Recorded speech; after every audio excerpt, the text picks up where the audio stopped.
how lucky you are to be born in a first world country. Right. You know, if you take a trip like I have to, you know, some of the Eastern European countries, or you know, anywhere in Africa, anywhere like that, you pretty quickly realize just how lucky you are, and you know, your problems and, you know, family issues and whatever are pretty small in comparison to what is actually going on in the world. So you have to have some perspective on it. Right. Otherwise you'll end up driving yourself crazy. Yeah, first world problems, right? Exactly. All right, guys, we got Harry Paul Davis here today. Pulled up an Aston Martin, man. Nice to meet you. Good stuff. Yeah. And you got quite a big car collection, right? Yeah. Cars is always something I've been super into. I think if you grew up in the UK, you obviously grew up watching James Bond and that whole thing, and obviously Aston Martin, you know, right. the principal brand of that has always been something that I've wanted. I've got 3 of them now. Dang. But yeah, always been a massive fan, to be fair. That's impressive. Are cars more expensive out there in the UK? No, the complete opposite. So I'll tell you a story. So in the UK, you can pick up a McLaren 720S, which is a car I bought in the US last week. Mm-hmm. In the US, $250,000. In the UK, £120,000. Whoa. Yeah. So that's like almost half the price. Literally, you're looking at about 40% off UK car, and there's no tax on it as well in the UK. There's no like state tax or anything like that. So I wonder if you could arbitrage that, start buying them there, and then. The problem is the hand of drive. So obviously in the UK you're on left-hand drive. Yeah. In the US, no, all the way around. Sorry, in the UK you've got right-hand drive, US left-hand drive, and the problem with that is that they don't like you bring in cars that've got the steering wheel essentially on what they consider the wrong side. Otherwise, you could probably make an absolute killing. And it'd probably be expensive to change the side of the wheel. Yeah, and also when you take the car in for service, like the parts won't match up and whatever, so it's a bit of hassle. But I mean, car prices in the UK are dramatically cheaper. Interesting. How do you feel about McLarens? Because I hear negative things about them. Well, I bought one a week ago and it's already broken. So yeah, at the end of the day, you know, they are a bit unreliable, but the reason for that is they're just ridiculously fast. If you make something that fast, you can't really expect it to be 100% reliable all the time. It doesn't weigh anything. Right. You know, they're obviously skimping on that, kind of cutting over the quality to make it incredibly fast. But luckily, I mean, I bought mine from McLaren, so I got warranty. Absolutely. The infotainment stopped working. But the worst part about that is that the infotainment is also what controls the air conditioning, and it wasn't on, and I had to drive it to the service center for an hour in the LA heat. So yeah, that. A week into getting the car, but it is what it is. You know, it's brutal, man. First world problems. Crazy, and you just turned 22. So turned 22. We got to dive into how you're even affording this at this stage. Yeah, for sure. So I own an OnlyFans management agency. Now that's something that I've done for a little bit over 2 years, and there's kind of 2 elements of that. So we have the management agency, and then we also have the consulting part. So where you know, other agencies will essentially pay us for coaching and consulting, or even, you know, guys will maybe pay us to actually just start that agency from scratch as a business model. And those are kind of the 2 elements. Now, I was working at a place called Morrison's in the UK. You've been to the UK, haven't you? I haven't actually. Oh, you haven't never been? Okay, cool. I've been to Ireland. Morrison's is essentially like the equivalent of maybe like Walmart over here. Like a supermarket is what we call it. You call it a grocery store. Now, I was working in the yogurt section. So my job was basically you take the pallet of yogurts and butter from the back, and you take it to the front, you stack it in all the fridges, make sure that everything's kind of like arranged nicely. And that's what I was doing at the time. Now, a girl that worked there with me was on break one day, and she said, "Oh, look at this! I made $200 last night." And obviously, at the time, bear in mind, in the UK, minimum wage is £8.50 an hour, so $10-ish. It's not as good as the minimum wage here. That's what I was working for, and she was like, "Oh, I made $200 last night," and I was like, "What? Like that's crazy! How did you do that?" And she showed me her OnlyFans account, and obviously at the time, there was a lot more of a stigma around OnlyFans. I mean, nowadays, you know, it's very much socially accepted. You know, a lot of girls are kind of very supportive. You know, you go girl, etc., etc. Yep. At the time, it wasn't like that. At the time, OnlyFans was viewed as essentially as, you know, like just a big kind of website. It was very, very taboo. And I was like, whoa, oh my God, no, like that's crazy. You're doing this, you're doing this. And she was like, oh, actually, no, I literally just sold a picture of me in a bikini to some guy that was speaking to me on there. And I was like, so hold on, you were at home, you know, just got off shift, whatever, and you made $200 just from selling a picture that you'd post on Instagram anyway. And she was like, yeah. And I was like, oh, that's crazy. So I knew a little bit about kind of marketing, etc. on TikTok, because like every young guy has nowadays, I'm sure you haven't, probably anyone watching this has as well. You know, I tried a couple of business models. You know, I tried the organic drop shipping with TikTok. And so I had a little bit of understanding about, you know, how to do marketing, etc. online. So I just said to her, I was like, well, if I can help you grow this, you know, can you pay me? So she was paying me $200 a week, and I'd essentially help her with TikToks and sort of send over ideas and whatnot and try and really grow that. And it worked. Now, at that point, I thought, with the amount that she's making here, because back in the day, it was even easier to earn on OnlyFans. You know, you've got, you know, nowadays there's more people on it, so there's more competition. Back then, it was not like that. It was incredibly easy, kind of the golden age, really. And essentially, I was helping her, and I kind of thought to myself, well, you know, if you're making all this, well, okay, why don't I just take a percentage and help you? Now, started doing that. Okay, so that was cool. Now, what happened was one weekend, she went out, I think she went on like a little girl's holiday or whatever, didn't bother answering any of the messages or whatever, and I logged into the account on Monday, and kind of hardly any money had been made. So I thought to myself, I was like, hold on a second, like, surely there's got to be a better way of doing this where, you can have somebody on the account 24 hours a day. Okay, like if you start a big business now, you need to have 24-hour customer support. It just gives you, a really good experience. And that was when I had the idea of hiring somebody to do the chatting for her, right? So I hired one of my friends at the time, and I was like, well, I'll give you 20% of whatever you make. He hopped on the account and started working. Now, the real big change occurred when I realized that you could have multiple people logged into an account at one time. I didn't even know if that was a thing, right? I was literally a total newbie to it. And essentially then from that point onwards, I had multiple chatters on the account kind of working 24/7 and took on more clients, and it grew pretty dramatically from there. And then about a year or so ago, because we had so many agencies coming to me and my business partner Marcus, asking for advice and asking for help, we thought, why don't we start charging for this? And then the consulting branch was born, and since then we've helped over 1,000 guys start agencies from scratch and make money. Yeah. So yeah, that's kind of how I essentially got into it, and where the business is at now. Yeah, so people think they're chatting to the girl, but it's just some guy in India. Funnily, it's funny you say that. The Philippines is usually the best place to source chatters from. The quality of English is great, and obviously the kind of the labor costs are very, very low, so the profit margins are good. Got it. I mean, our staff in the Philippines are balling out. I'll be honest. Like $400 in the Philippines is like 3x what the normal wage is. So that's wild. Let's talk about some of the downsides of this, because your parents actually cut you off because of this, right? Yeah. Okay. Cool. So I've never even talked about this on the podcast before, so kind of probably a good place to start. So my parents are kind of fairly religious. They're very much of the kind of the normal 9 to 5 mindset. I'm not going to go into the whole cringy, they're in the Matrix, or whatever, but that kind of element, as 99.9% of people's parents are. I don't know how your parents were. No, they definitely were. Exactly. They were until they saw what you were doing, right? I feel that you can't really blame parents for that, because it's how they were raised. It's how they were brought up. They were brought up in a totally different time. Right. So yeah, as soon as they kind of found out what I was doing, I'll tell you the story a bit. So I started making some money. Obviously, I've always loved my cars. Now, my first ever nice car was a Jaguar F-Pace, like a 4x4 Jaguar. Not really that common over here, but in the UK, Jaguars are pretty cool. And I came home in that. I had it fully blacked out, proper drug dealer spec car, right? Yeah. And they kind of sat me down and they were like, what's going on? A couple of months ago you were working at Morrison's and now you're driving around in a 40 grand car. And yeah, I just explained it to them, and then they were like, we can't. Sorry, we don't want to be associated with this, and I've not really spoken to them since. Holy crap! I know, and I know that sounds so wild. And obviously, it's unfortunate that I don't have a closer relationship with my parents. It is something that is it's not ideal. But at the end of the day, and the way that I kind of view life and I view everything in general, is many people would kill for what I've got now in terms of the money, the cars, whatever, right? They would kill to have my life, okay? And there's people in the world with horrific situations, So I'm not going to sit here and I'm not going to live every single day of my life being upset about something that's happened, because I've got to do what's right for myself and what I know is right for me. There's always somebody in life, and this is whenever I hear any of my friends who are very, very wealthy complaining, or they're depressed or whatever, I always say, you've got to realize how lucky you are. You've got to realize how lucky you are to be born in a first world country. Right. If you take a trip like I have to some of the Eastern European countries, or anywhere in Africa, anywhere like that, you pretty quickly realize just how lucky you are, and your problems and family issues and whatever are pretty small in comparison to what is actually going on in the world. So you have to have some perspective on it. Right. Otherwise, you'll end up driving yourself crazy. Yeah, first world problems, right? Exactly.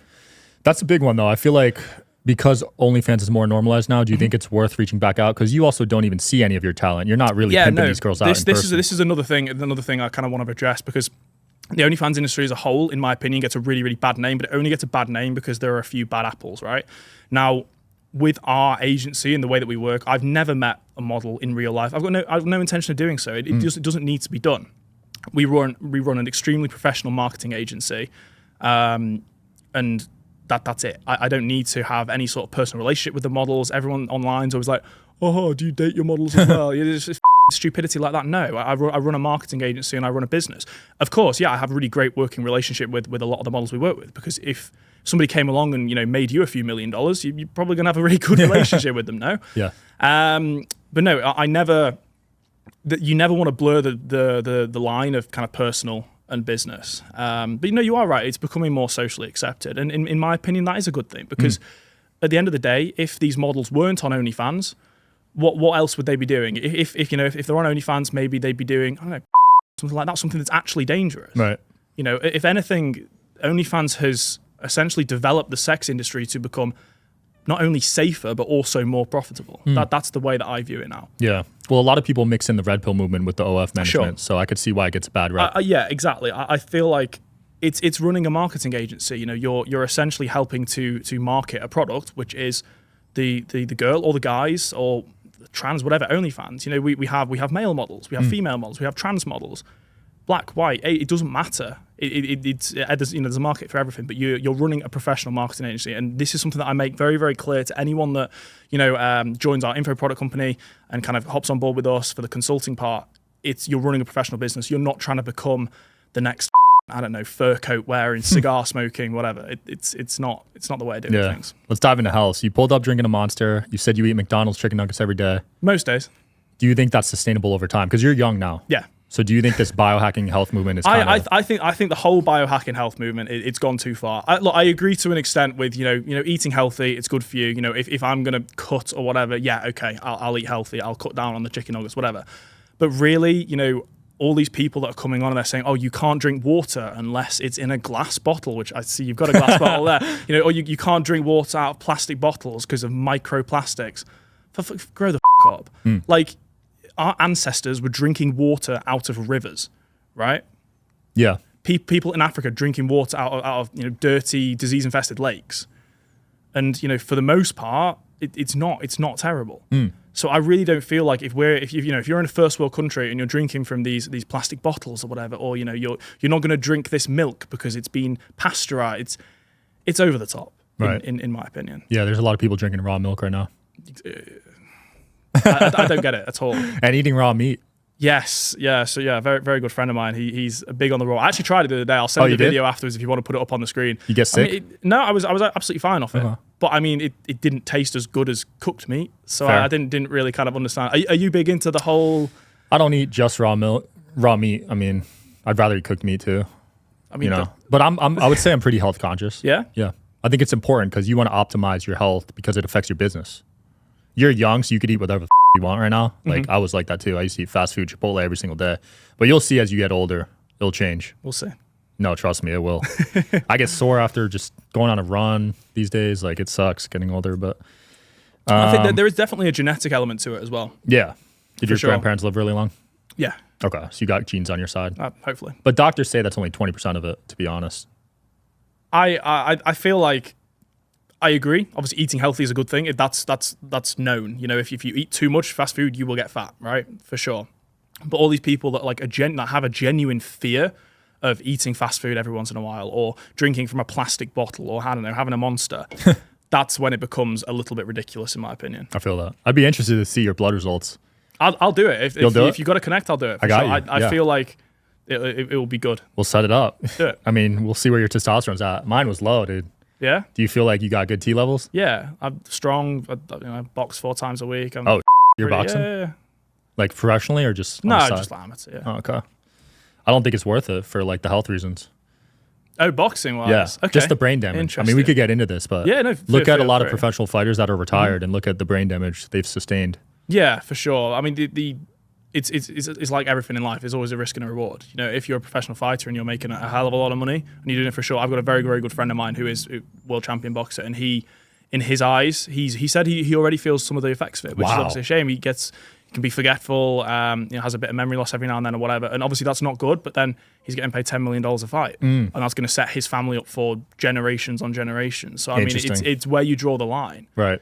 Kind of comes down to, where you feel comfortable taking that risk. And obviously people have different risk tolerances. That makes sense. Yeah, if you're willing to throw away a bit of your health, maybe some years off your life to save money for your family, I could see that.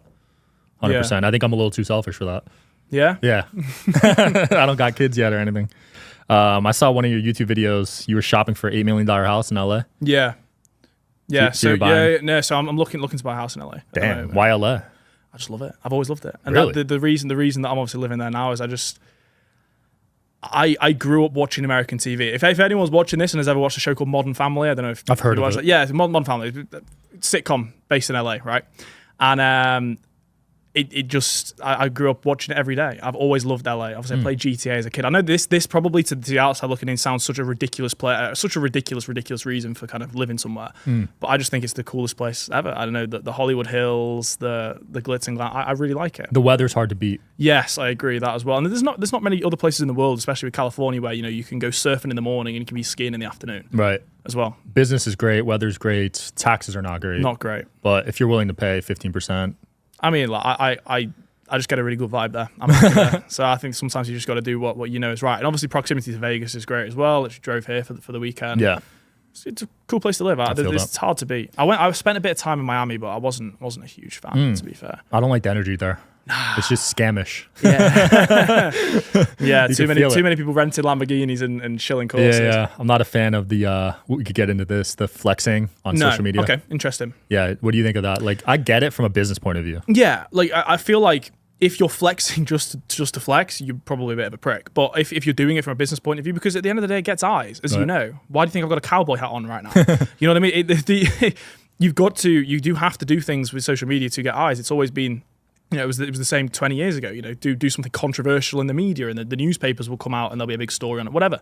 You really do have to put yourself out there, and the flex is a part of that. It's the glamour of the lifestyle, especially if you're in something where it's info product related, or it's related to helping people start a business or scale their business. If I'm just sat in a 1-bedroom apartment, I could have a few $1 million in the bank account, but who gives a because no one's going to see that, and it doesn't come across as well. That's why, why do you think the watch industry is such a huge thing? Because it's almost like essentially a bit of a statement element, really, without having kind of the rest of it. So in my opinion, I think, the flexing, if you're just doing it to flex, is not great. It's kind of just arrogance at that point. But most people that you see doing it are doing it from a business point of view. I'm certainly doing it from a business point of view. Yeah. I don't like doing it. It doesn't make me particularly happy. If I could have it my way and, have all the money that I've got now and live a completely anonymous life and have no social media, I'd do it. It would be a lot simpler of a life, but unfortunately that's not the way the world works now. Yeah. The last time I flexed materialism, I almost got robbed. So I do not do it anymore. And now I flex just travel. Yeah, well, that's a flex in itself, though. If you're watching and you can appreciate the fact that you fly into all these different countries, staying at these lovely places, people can definitely associate a value with that. So it's flexing in a way. It's just whether not everyone has to be there with the watches doing all this. But 100%. That's actually one of my favorite ways to spend money. Yeah, travel. Yeah. What kind of places have you been to? Been to 15 countries. I'd say Greece is top, and Thailand was really fun. Thailand. I've heard a lot about Thailand, like Bali and all those places. Yeah. You could live like a king there, dude. Yeah. Someone was saying this. Isn't it like the cost of living is very, very low? Dude, $5,000 a month and you're top of the top out there, which is crazy because that gets you in LA. That's mental. Yeah. It's less than my rent. I know. That's what I mean, dude. Living here, we can live almost anywhere else and be really set, you know what I mean? Yeah. Well, that's what linking back to a lot of the employees that we have in the Philippines. They're living on what we're paying. They're living a very, very comfortable life. Yeah. It's interesting. It is. But it's hard to beat the US overall. Oh, I agree. I've never felt as much freedom as I feel here. When I was in Dubai for quite a long time, I felt a little bit claustrophobic, and that's a bit of a weird way to describe living somewhere. But yeah, I just feel here, you feel free. Obviously, the country's so massive. You can go to. I just can't wait to explore all the different places. I'm a big, as you can probably tell with the cowboy boots. People can't see that, but I'm a really big country music fan, so I can't wait to go to Nashville, do all of that as well, and just explore really. Because as you say, I am starting to enjoy the travel more. Like the materialistic stuff with like the cars and watches, etc. It's good for business. I really do enjoy it, but I've got a lot of cars. It is losing its effect on me. I'm not finding it as enjoyable as it was. So now I'm really looking forward to definitely exploring the US more. But Nashville's first on the list. Yeah, I want to go there too. Wait. I'm done with watches, dude. Yeah? Yeah. I have 5. What's the point? I agree. You know what I mean? Yeah, for sure. You can only wear one a day, so.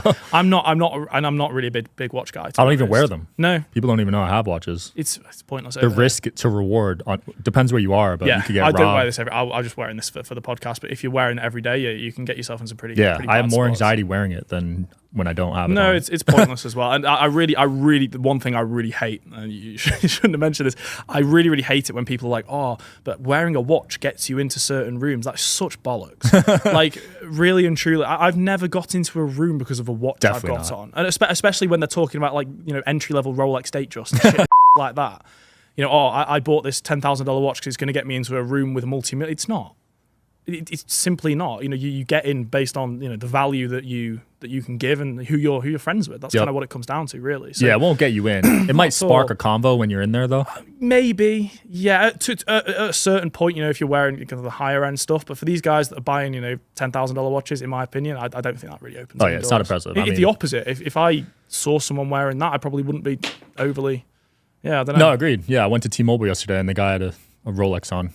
Exactly. It's lost a lot of its effect because you can even finance watches and I think. Yeah. I saw an advert for that the other day on a billboard. Really? So you can finance a Rollie now? Apparently, yeah. So that's like $100,000 down and then 10%. Literally, this is what I'm saying. So I feel like the whole watch industry, I'm not really big into it. I feel that. To be fair. So you have a charity already at 22. Yes. When did you start that up? Last year. Wow. What made you start that? My business partner's Latvian, so he grew up in Riga. Have you ever been to Latvia? No. So Eastern European country, very, very cold. Poor country as well, kind of ex-Soviet bloc. So if you go to the capital, you'll see a lot of the kind of the concrete buildings left over from the Cold War. Now, it's, as you said, it's a very, very poor country. And Marcus, because he's got quite a decent following as well, he's fairly well known in Latvia because there's not a huge amount of people from Latvia that have got money. So he kind of got in touch with this charity, and we essentially joined forces with them, and we funded some events for them. The next event's coming up in summer. The last one we did was early this year, and we did one at Christmas as well. And yeah, essentially it's a charity for disabled children. It's called Palidays. Hopefully I'm saying that right if you're watching this, guys. It's a charity for disabled and disadvantaged children. So we were there at Christmas. So I actually spent my Christmas Day and New Year's with the charity in Latvia. So we went in, gave a talk to kind of the older members of the group, talking about kind of business life, giving them advice and whatnot, transferable skills, etc. And then for their main Christmas event, which was on Boxing Day, I'll show you some videos of this if you want to put it up too. Yeah. Rented out this massive, it's basically the biggest concert hall in Latvia. So massive concert hall. There was like Father Christmas, presents. We hired the Paw Patrol, if you know what that is. It's Paw like Patrol. It's like a children's TV show, I guess. If you got, it's like a children's TV show. So they dress up as like these big dogs. Yeah, I've seen it. Dogs, yeah. So we hired them, and then they came and did like a whole performance. There was music, arts and crafts, and things like that.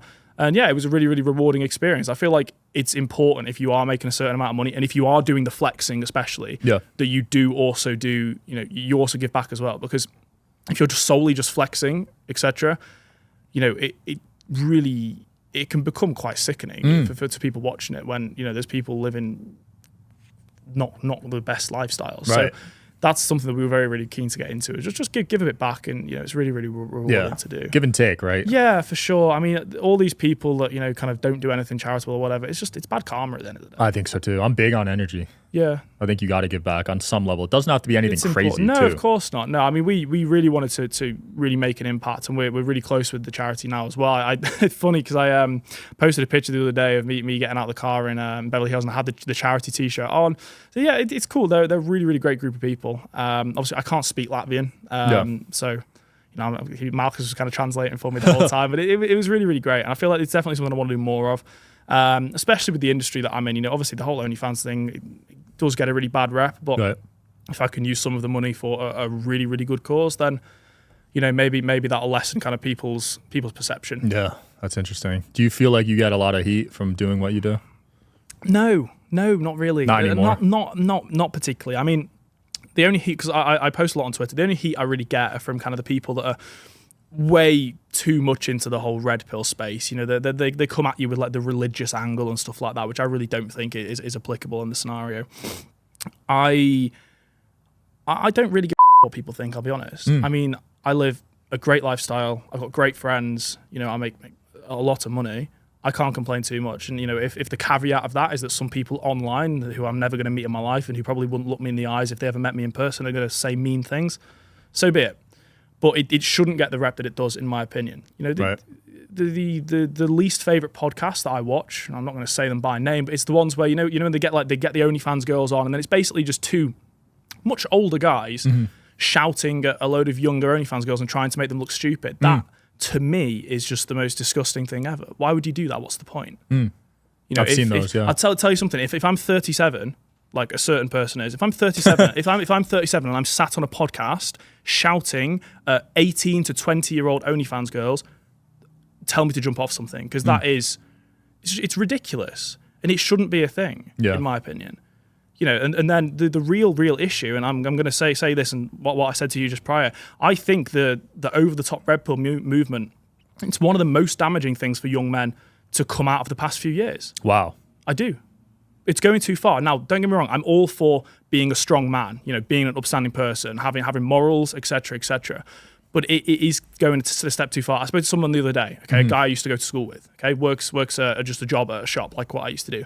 And he was saying, oh yeah, I'm only going to marry a virgin. What kind of a ridiculous ideology is that putting into people now? And we're going to get to a point in probably 10 years' time where we're going to have a very, very malinformed and maladjusted group of men. It will happen. I can see it happening now. You can see it by going on the internet. Yeah. Some of the opinions, because what always happens with movements is that it starts off, it's great, okay? You know, be a strong man, be an upstanding person, have good morals, be respectful, you know, treat women well, etc. And then what always happens is it gets twisted, and certain individuals, mostly for views, but the people watching don't realize it's for views, start taking it a step further and a step further and a step further until it really does get to a point where, you know, a lot of these red pill guys, they act like they hate women. It's bizarre. So, in my opinion, the red pill movement now has got to a point where it's not a positive anymore. And the ideologies, because there's so many, and this is another point for you, there's so many red pill creators now that are selling something and that they need the views. The ideologies are only going to get more and more and more extreme until something happens that shouldn't happen. Until there's a situation where something gets really bad, and it will happen in the next year. Count me on it. That's how I felt about feminism, and then I feel like red pill was started to counter that. Exactly. And now it's just gotten. Exactly. So, hopefully, there's a middle ground. Precisely. This is what I'm saying. You know, there has to be a middle ground in society, because there's usually 50% of people that have one view and 50% of people that have another view. You know, if we're talking politics, you know, Democrat, Republican, I don't know the exact split, but it's a fairly even split. There always has to be a middle ground, or I don't know, you'll have a civil war or something. Yeah. But with the red pill stuff, I'm a big believer in it. It's gone too far. It's a big movement, man. It is. Gets a lot of views, and there's a few people really propelling it too. I agree.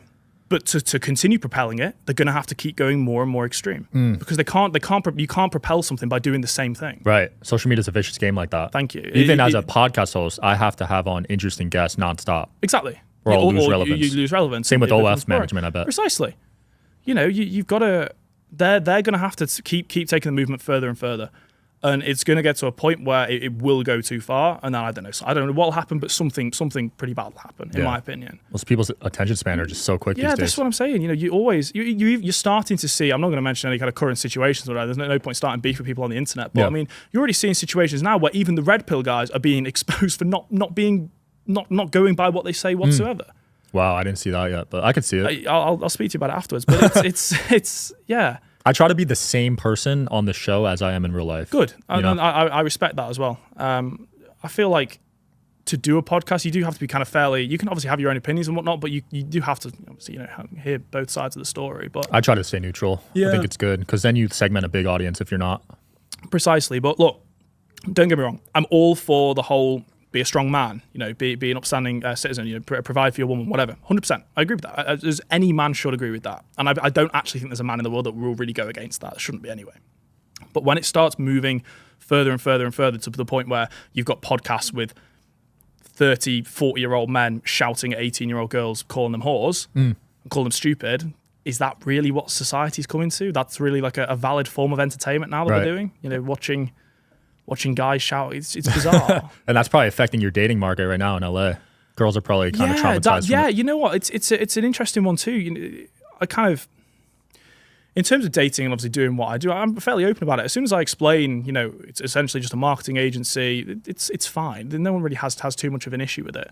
But yeah, the red pill stuff, in my opinion, has gone too far. I think it'll continue doing so too, because there's too much money in it. You know, all these guys that are getting really caught up in the ideology, and you know, they're watching fucking Sigma male TikToks all day. We're going to have a generation of guys, I believe, in a few years' time who are really, really maladjusted, and that will be seen. It's interesting because you're actually friends with some of these guys too. Of course. So you're willing to kind of be friends with people that have opposing views. Of course, I think that's incredibly important. You know, the world would be a very, very boring place if everybody had the same opinion. You know, I've got friends who have the same opinions as me. I've got friends who have different opinions as me. I've got friends who don't give a either way. You know, it doesn't really matter. You know, and I love having these friends, because then you can do exactly what we're doing now, on a day-to-day basis. I mean, how boring would the world be if everyone had the same opinion? And if your friendship group is made up of just the same people that have the same opinion, which most are, that's precisely the problem I'm talking about. you become very maladjusted. It's very important to have a kind of an equal view. Yeah. Do you struggle finding people your age that are? Yeah. Because you're 22. There's not too many. A lot of my friends are older, to be fair. I'm the same way. Yeah. How old are you? 27. 27. Cool. Yeah, my friends are in their 30s, 40s. Yeah, literally. I feel like it's not a case of like I don't like people my own age. It's more a case of there's not as much relatability. Right. And kind of what I'm doing, they can't almost do. And I know it sounds like such a horrible thing to say, but if is someone who's working at a shop still, or still in university, as a lot of my friends from school were in the UK, are they going to be able to get a jet to Vegas and about for the weekend? No, it's almost like they can't almost kind of do the lifestyle that you're doing. And I'm still friends with them. I've never been horrible to them, but it's just how the way things go. You drift apart. You find people that are on the similar wavelength of you, that are doing similar things to you, not necessarily in terms of ideologies, but more in terms of kind of the lifestyle that they're living, etc. Things that you can relate on, liking cars, etc. That's one thing I get heat for. I cycle friends pretty quick, which I don't know if that's good or bad, but I don't see friends as like a long-term thing for me, to be honest. Yeah, I mean, it's tough. It's tough nowadays to find a long-term friend. I feel that I've got one or two long-term. Obviously, my business partner is my best mate. Then I've got a couple of guys who I'm very close with. The only long-term friend I've really got is a guy called Max, but he lives in Australia now. With the way the world is, it's difficult to kind of keep long-term friends. I understand what you're saying, and anyone that's like, if you've still got the same friendship group that you've had since school or since college, I'd be a little bit concerned. To be honest. It's hard to grow. Exactly. You've got to meet new people, and you've got to experience different things. Yeah, absolutely. Definitely. What's next for you, man? It's a big question. Essentially, we're scaling the agency up. We've also got an e-commerce store which is doing very, very well. So hopefully get an exit on that. So we sell like semi-permanent tattoos. Okay. So the hennas? No. So tattoos that essentially last for 2 weeks. So you can almost try a tattoo before you actually get it done. Got it. Or maybe you just want to look cool for a festival or whatever. You don't actually want to get the tattoo, so you just like apply it, water over it, and boom. Store with that. We've got a software company. You'll like this. So obviously we've got a whole load of guys in our consulting program. What do OnlyFans and agencies need? They need, a way to sign contracts with their models. So we actually now have a competitor to DocuSign and a competitor to PandaDoc. Nice. So a document signing software. It's called EasyDoc. We're launching it soon. Now, the reason that's going to be really good is because it's going to be cheaper than DocuSign and PandaDoc, and it's also going to be considerably easier to use. I don't know if you've ever been on DocuSign or it's annoying. It's just I can't even use it. There we go. For the show, I tried to have my guest sign and there was an error message, so I'm going to sign up for yours. Boom. That's what we love to see. This is why it's business in general is just about spotting something that either isn't there or needs improvement. And I mean, in the document signing industry, I mean, massively. DocuSign and PandaDoc, we use them on a day-to-day basis. And the reason that we basically, it's all fully developed. I'll show you the Figma for afterwards. The reason that we developed our own is because, like, Jesus Christ, the alternatives are pretty terrible. That's cool. I'll stay tuned for that. Yeah, for sure. Where can people find you, man? At Harry Paul Davis, my full name on Instagram, at Harry Paul Davis on YouTube and Twitter as well. My Twitter's not for the faint-hearted. As I said, the red pill lot. Me and yeah, you're raw on there. We go back and forth pretty hard. I'll make that the first link then for people to check out. Thanks for watching, guys. As always, see you next time.